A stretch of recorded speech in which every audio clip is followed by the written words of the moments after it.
I'd like to turn the Minister's attention to Kerala.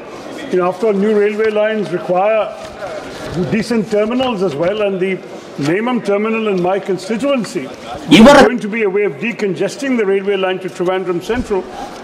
Out of the 116 crore project, the Railways has only released 7 crore rupees so far, sir.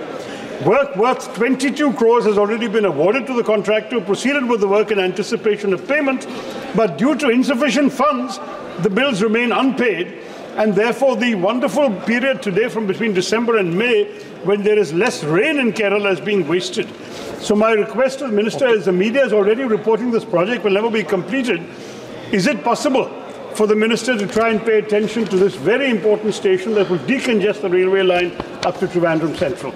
This is the Nemam Station Terminal. Thank you, Mr. Speaker. Honourable Speaker, sir, the focus today is to make sure that all the big cities, for example, the Trivandrum point that Honourable MP said, and many other cities like Bangalore, like Chennai, like Secunderabad, Hyderabad, twin cities, like Ahmedabad, like Mumbai, Delhi, Patna, Lucknow, practically throughout the country, our focus today is to make sure that the big junctions and the big cities are decongested, new terminals are built, and lots of emphasis is being done on designing them so that the demands and the requirements of next 50 years can be met.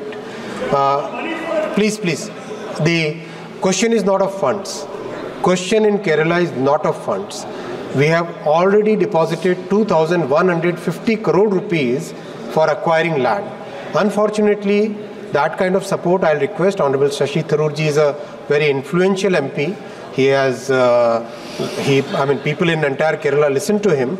I'll request him to, if required, even sit on a dharna in front of the Honorable State Government and make sure that the land is acquired.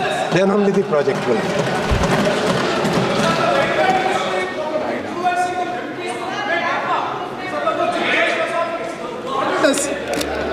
127, Sri Rajiv Rai.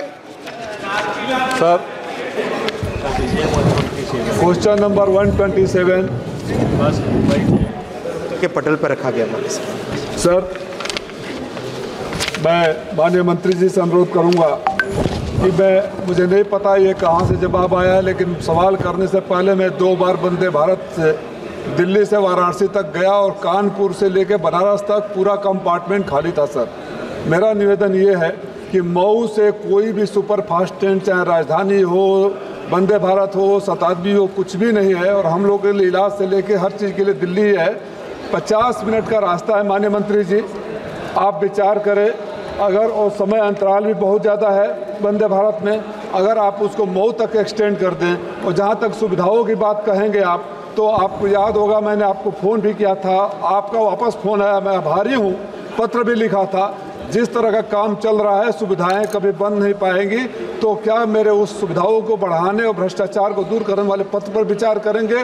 Vande Bharat राजधानी या शताब्दी को मऊ तक चलाने का काम करेंगे?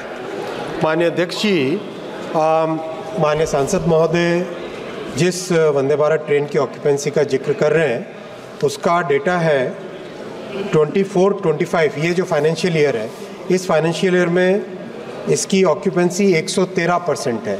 113% है। मैं फिर भी माननीय सांसद महोदय के पॉइंट को बहुत सीरियसली लूँगा, और अगर इस ट्रेन के टाइमिंग में या अगर कोई और भी कोई विषय आता है तो उसके बारे में ज़रूर माननीय सांसद जी से चर्चा करूँगा। रही बात एक्सटेंशन की, तो मैंने वो पॉइंट नोट किया है, माननीय सांसद महोदय जी से डिटेल में डिस्कस कभी भी कर सकते हैं। माननीय सदस्यगण, मुझे कुछ विषयों पर स्थगन प्रस्ताव की सूचनाएं प्राप्त हुई है। मैंने किसी भी स्थगन की सूचना को अनुमति नहीं दी है।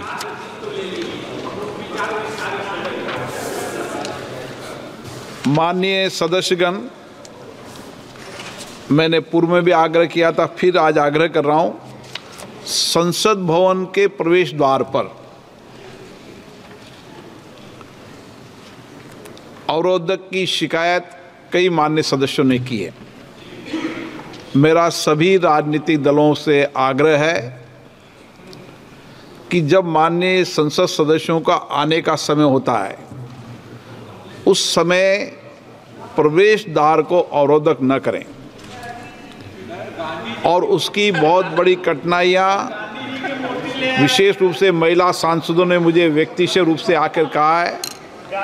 मैं पुनः आग्रह करता हूँ और मैंने व्यवस्था भी दी है, पुनः आज व्यवस्था दे रहा हूँ।